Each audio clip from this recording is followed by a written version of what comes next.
What if the most life-changing message you'll ever receive won't come in an email or text, but scribbled on a napkin left under a plate by a stranger who didn't leave a single dollar in tips? This is the story of a shy girl named Harper Lane who thought silence would keep her safe, until one rainy night proved the most dangerous thing isn't being seen, it's never being heard.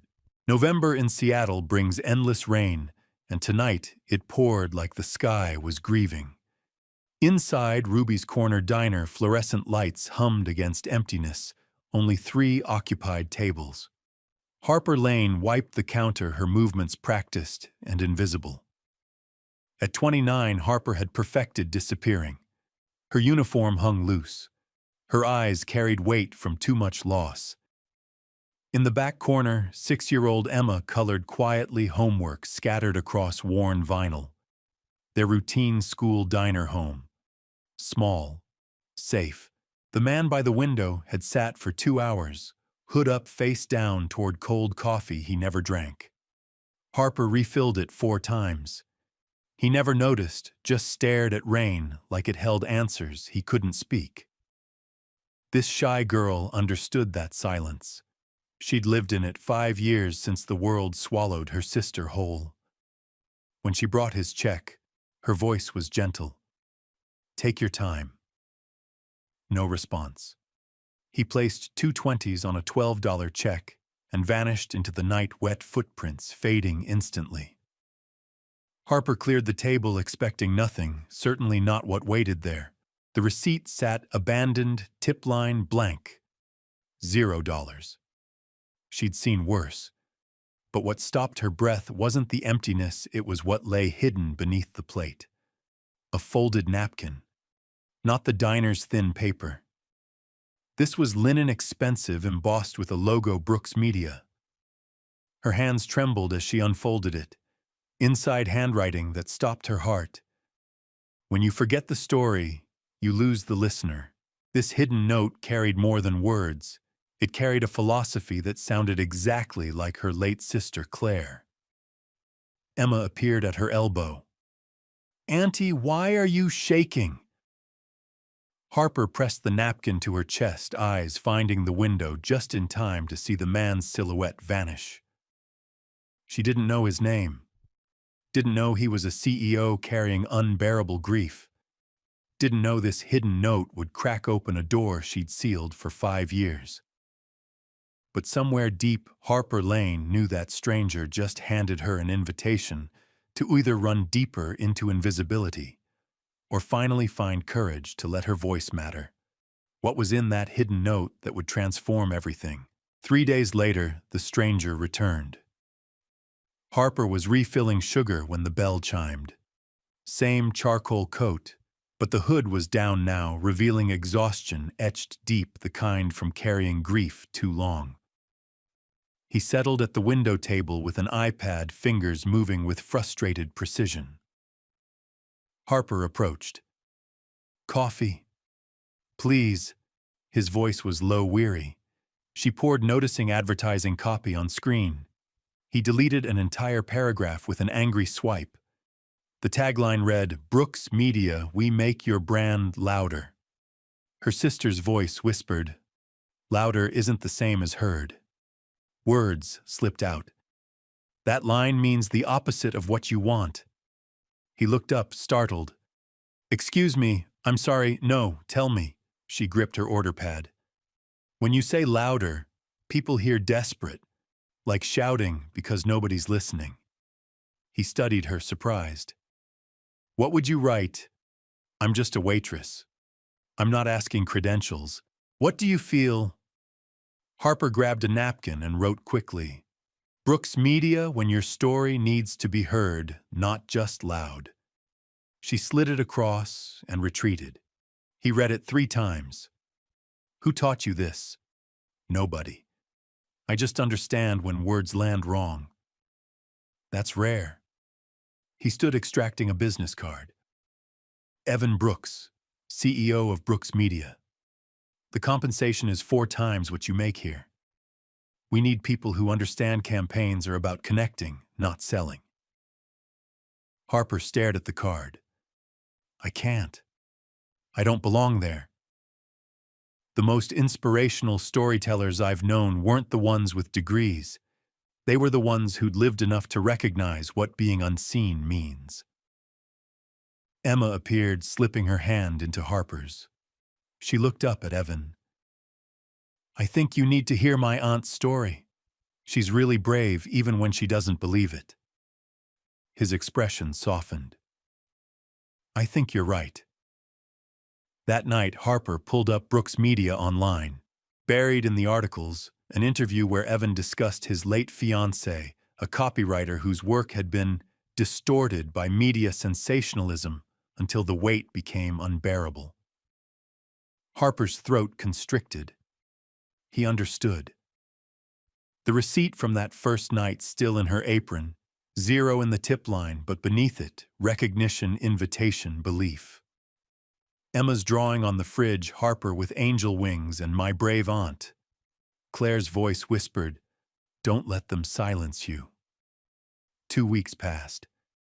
Evan kept returning, asking opinions. Does this headline feel authentic? Would you trust this promise? Harper's instincts were razor-sharp, more accurate than his 6-figure creative team. One rainy evening, he pushed his iPad toward her. I pitch a healthcare client tomorrow. 15 drafts. None feel human. She read, Health First, where medicine meets innovation. Nobody scared and sick cares about innovation. They care about being seen as a person, not a patient number. Then what would you say? She wrote on a napkin, Health First, because you deserve to be heard before you're healed. Evan stared. My fiancée would have written exactly this. She understood pain needs acknowledgement before solutions. What happened? Harper asked softly. She wrote about pharmaceutical marketing ethics. The industry made her the villain. Media amplified it until... His jaw tightened. I lost her 3 years ago. Harper's breath caught. That's what happened to my sister. For the first time in 5 years, Harper told her story. Claire, the gifted copywriter, destroyed by public judgment when a client's product caused harm. Death threats. Strangers who decided what she deserved. She passed 5 years ago, Harper whispered. That's why I can't step into your world. I can't risk Emma losing me the same way. Evan leaned forward. The world didn't destroy your sister because she was visible.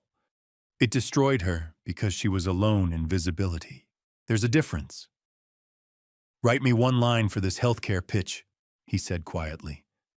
If it works, you'll know your words carry power.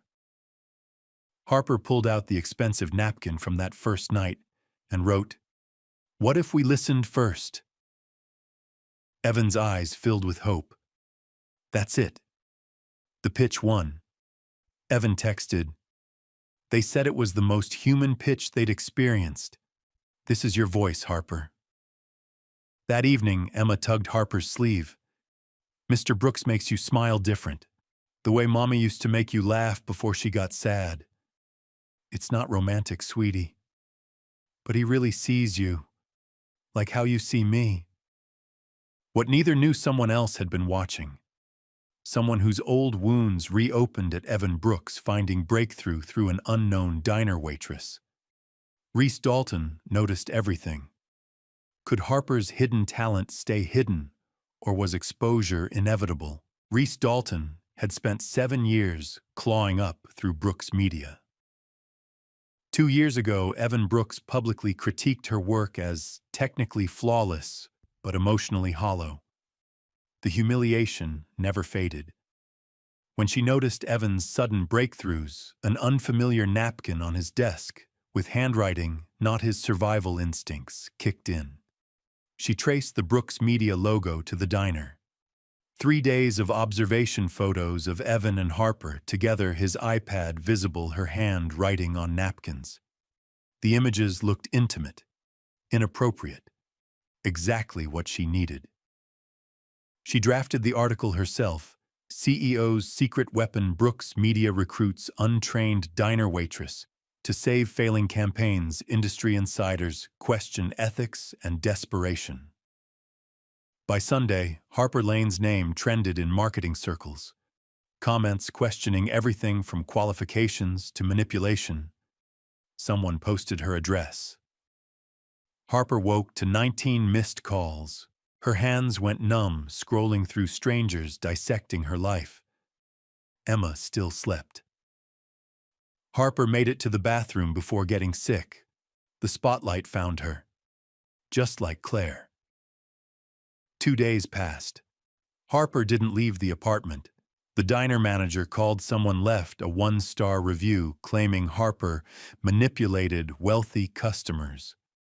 Emma's teacher sent concerned email about other children asking questions. By Monday, Harper was packing to move them to Tacoma when the knock came. Evan stood in her doorway, furious in a protective way. "I know who orchestrated this. Reese Dalton. She manufactured photos, weaponized your privacy. I'm terminating her tomorrow. Don't." Harper's voice hollow. "Just let it fade. Let me disappear." "Harper, this is exactly how it started with Claire One article. Then everyone had opinions. They turned her into a monster until she couldn't breathe." Evan stepped inside. "I watched it happen to someone I loved too. But hiding isn't healing. Silence isn't safety. It's just slower suffocation. You're asking me to risk Emma's stability. I'm asking you to risk being seen because your voice matters. This world needs people who understand words aren't just marketing. They're bridges between souls." Harper sank onto the couch, clutching Emma's rabbit. "I can't stand in front of people being dissected. Then don't stand alone." Evan knelt in front of her. "Let me stand with you. I'm exhausted being the only person who remembers why storytelling matters. I need you as a partner, who won't let me forget our work should heal, not just sell." Emma emerged, climbed into Harper's lap. "Mr. Brooks, my mommy died because people were mean. But Aunt Harper says we honor her by being brave enough to tell true stories, even scared." Evan's eyes glistened. "Your mommy was right." Harper held Emma tighter, Claire's voice echoing. "The only thing more dangerous than speaking is living with silence after you chose not to. If I do this, promise me if it becomes too much, you let me walk away. No guilt. You have my word." Harper took a shaking breath. "Then I'll try. Once. You won't fail. You're not performing. You're just going to tell the truth." She took his hand. Warm, steady. 3 days later, Harper walked into Brooks Media headquarters. She wore her nicest dress years out of fashion and carried Claire's notebook. Evan met her in the lobby. "Senior leadership's waiting. Reese will be there because I wanted you to face her directly. Reclaim the narrative she tried to steal." The conference room overlooked Seattle's rain-soaked skyline. 12 people sat waiting. Reese Dalton occupied the far end, smile sharp. Evan addressed the team. "This is Harper Lane, consultant on consumer storytelling. Last week's article was malicious, unauthorized. I know who was responsible. Consequences will follow. Right now, I'm asking you to listen and remember why we're in this business, to connect, not just sell." He turned to Harper. "You have 3 minutes." Harper stood on trembling legs, the room's silence deafening, every face watching, waiting. Her mind went blank. She opened her mouth, nothing emerged. Whispers rippled. Someone checked their phone. Reese's voice sliced through. "This is exactly what I predicted. She's a waitress with decent instincts, not a professional. We're wasting time." For one terrible moment, Harper felt her body turning toward the exit. But Emma's voice echoed. "We honor Mommy by being brave." Harper turned back. "You're right. I am just a waitress. I don't have your degrees or confidence, but I've spent a decade watching people really watching. Executives crying into cold coffee. Mothers skipping meals so children can have dessert. People so invisible that when someone finally notices, they don't know how to respond. And I've learned something you can't teach. The best stories don't come from the loudest voices. They come from people quiet so long, they know the weight of every single word. The room went still. I once watched a wrong story destroy someone I loved more than anything. My sister was brilliant, kind, full of hope. But when the narrative turned, nobody checked if it was true. They just repeated it until it became her only story. And that story killed her. Several people shifted. Reese's expression froze. That's why I'm here. Not because I want a career or to take anyone's position, but because I've lived through what happens when stories forget the human at the center. When we chase loudness instead of listening. When we're so focused on technical perfection, we forget to ask, does this help someone feel less alone?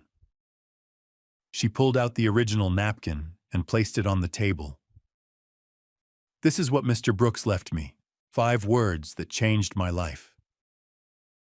When you forget the story, you lose the listener. That's not marketing, that's truth.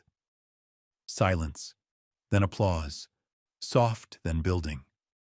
An older woman stood slowly. That is the first honest thing I've heard in this room in 5 years. Harper Lane, you belong here more than most.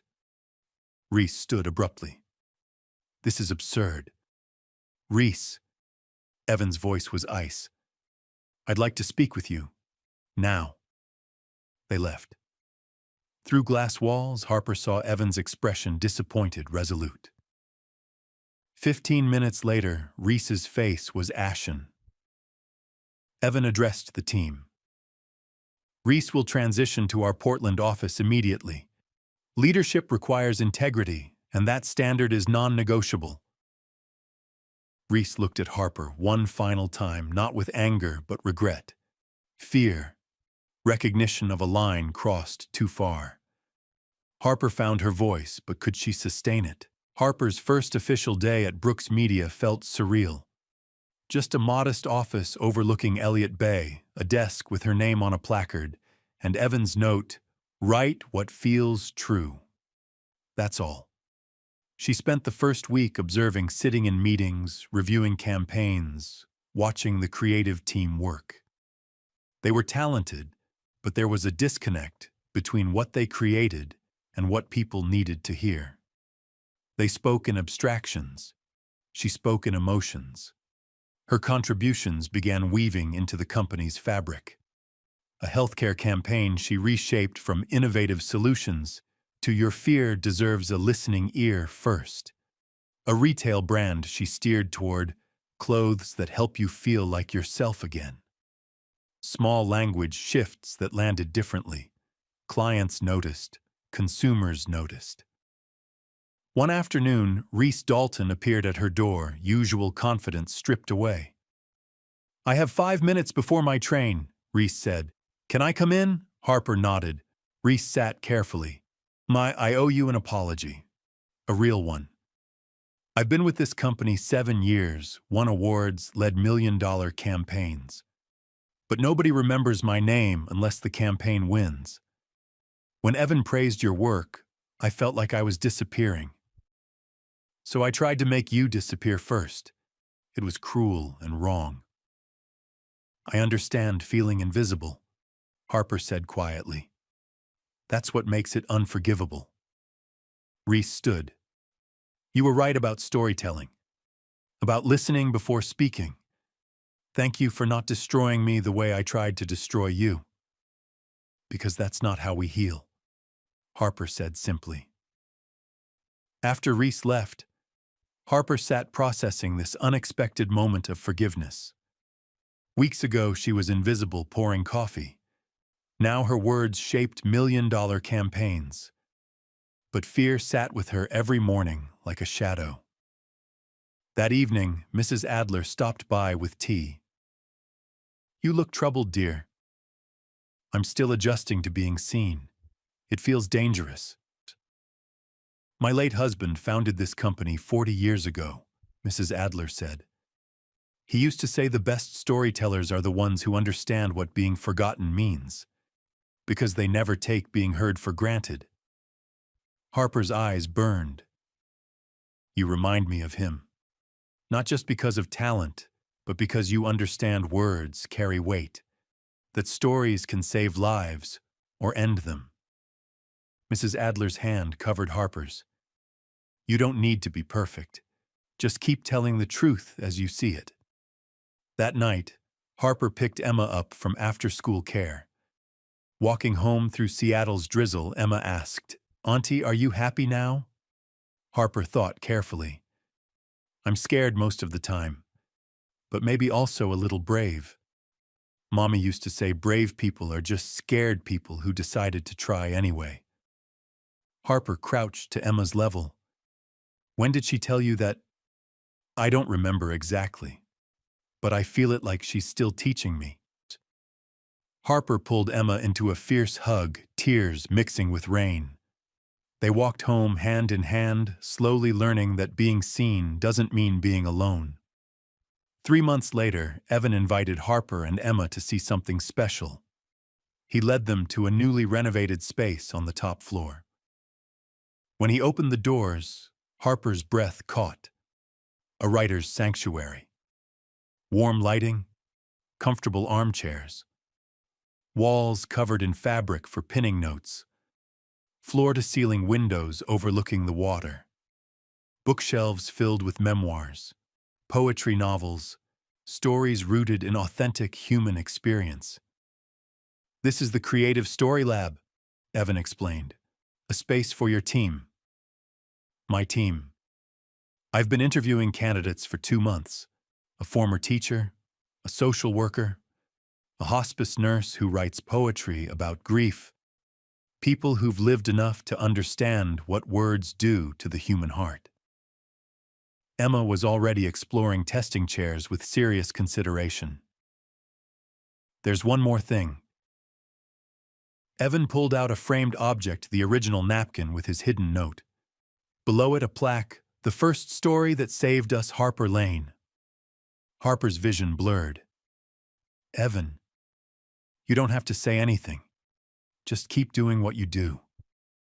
The vulnerability in his voice made her look up. "You saved me too, you know. That night you left the note I was drowning.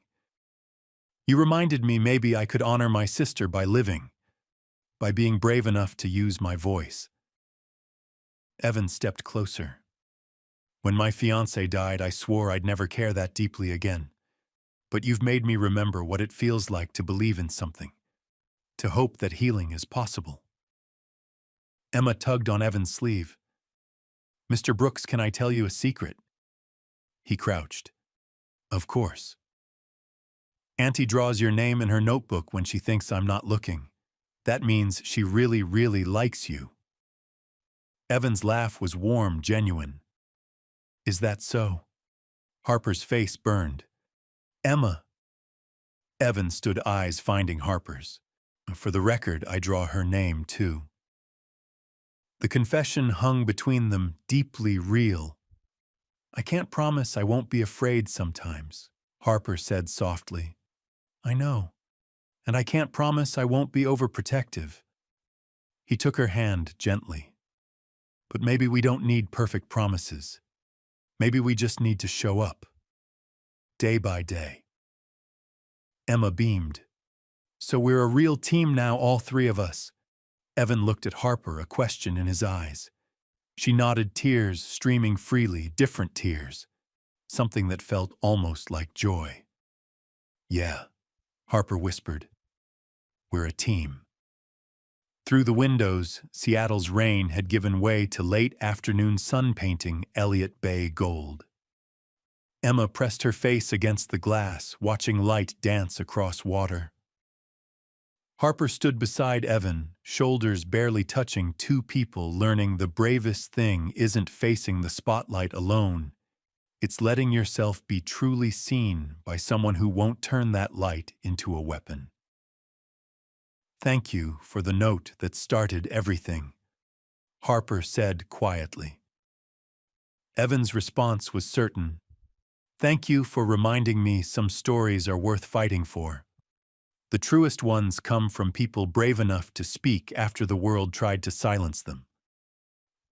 Outside, the sun continued its slow descent, painting their new beginning in shades of hope. Sometimes transformation looks like this, not dramatic or sudden, just steady, real, and shared between people brave enough to try. And this shy girl finally understood her story wasn't ending, it was just beginning. 6 months later, the Creative Story Lab had become Brooks Media's heart.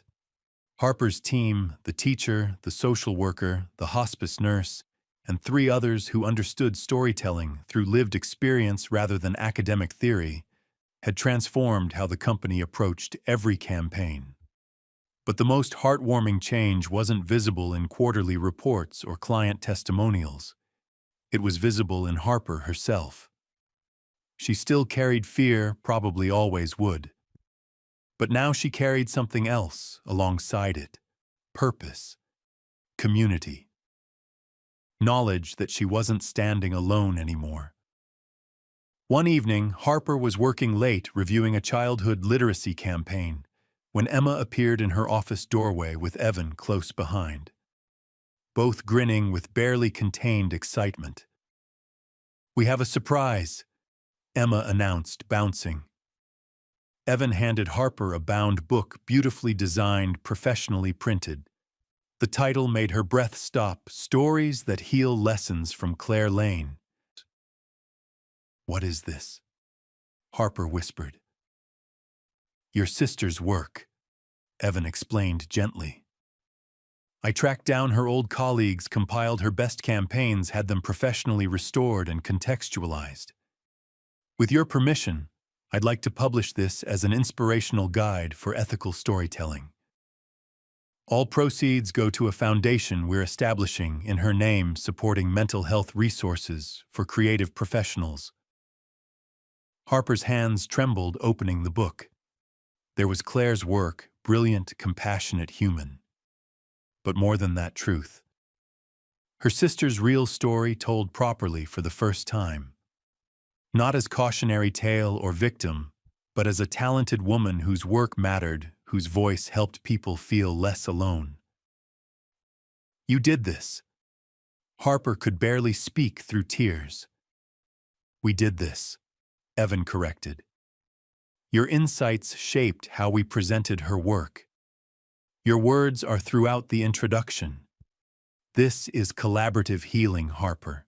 For you, for her memory, for everyone who'll read this and remember why storytelling matters."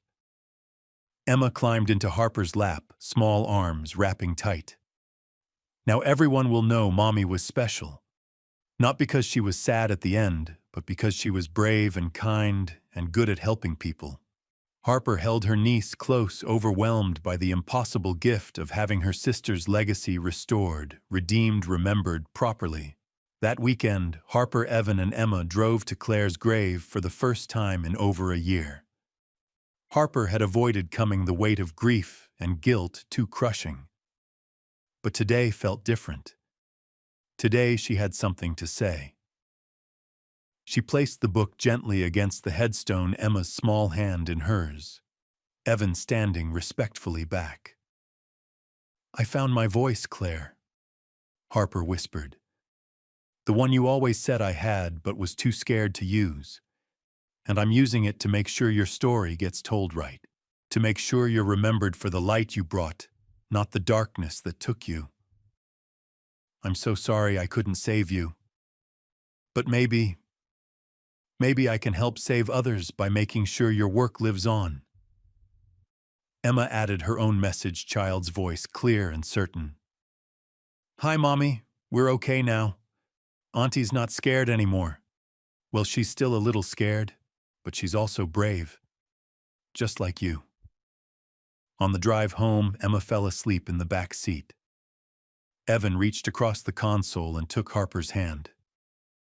"I'm proud of you," he said quietly. Not because of campaigns or success, but because you chose courage over comfort. You chose to live instead of just surviving. I couldn't have done it without you, without that hidden note, without someone believing I had something worth saying. We needed each other, Evan said simply. That's not weakness, that's wisdom. As Seattle came back into view, its skyline glowing in late afternoon light, Harper realized something profound. For the first time in 5 years, she wasn't afraid of tomorrow. She was curious about it, hopeful, ready to see what story they'd write next. This shy girl had found her voice, and in finding it, she'd discovered something even more valuable, a community that would help her keep using it even on days when fear tried to steal it back. Some stories end in dramatic resolution, but the most inspirational ones, they end in quiet certainty that healing is possible, that connection is real, and that the bravest thing you can do is let yourself be seen by people who will hold your story with care. Harper Lane had finally learned to trust that truth. 1 year after that first rainy night, Harper stood in the creative story lab watching her team work. The teacher was helping a junior copywriter understand how children process brand messages. The social worker was consulting on a campaign about homelessness. The hospice nurse was writing poetry that would become the foundation for an end-of-life care initiative. Emma sat in the corner doing homework, completely at home in this space that had become their second family. Evan appeared in the doorway holding an envelope. "This came today. I wanted you to open it with me." Inside, a letter from the American Marketing Association. They were awarding Brooks Media and Harper Lane specifically the Ethical Storytelling Award for revolutionizing how brands connect with humanity. Harper stared at the letter, hands trembling. A year ago, she was invisible, pouring coffee, terrified of being seen. And now, you changed everything, Evan said softly. Not just for this company, for an entire industry that forgot people matter more than profits. We changed everything, Harper corrected. I couldn't have done any of this alone. Emma looked up from her homework. Auntie Mommy would be so proud of you. I feel it in my heart. Harper pulled Emma close, tears streaming. But they were good tears, healing tears.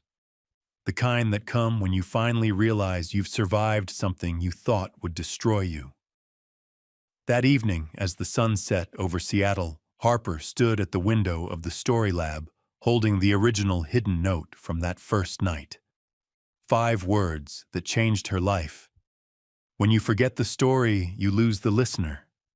She hadn't forgotten. Not Claire's story, not her own. Not the stories of every invisible person who just needed someone to truly see them. Evan came to stand beside her, their hands finding each other naturally now. Emma joined them, creating a small circle of 3 people who'd learned that healing happens together. "What are you thinking?" Evan asked. Harper smiled, a real smile, the kind that reaches your eyes.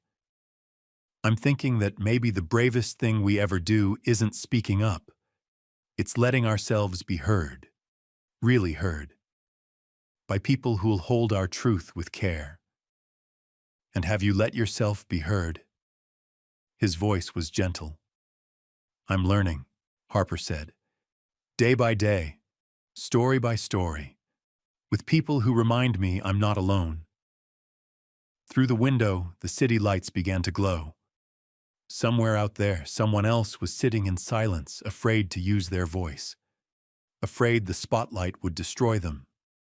But maybe, just maybe, they'd find their own hidden note, their own community, their own courage. And maybe that's how healing spreads, one story at a time, one voice at a time, one brave choice at a time. Harper Lane, once a shy girl afraid to be seen, now understood the most inspirational truth of all: your voice matters. Your story deserves to be heard. And you don't have to stand in the spotlight alone. Sometimes that's exactly how hope begins, with a hidden note left by a stranger who believed you had something worth saying.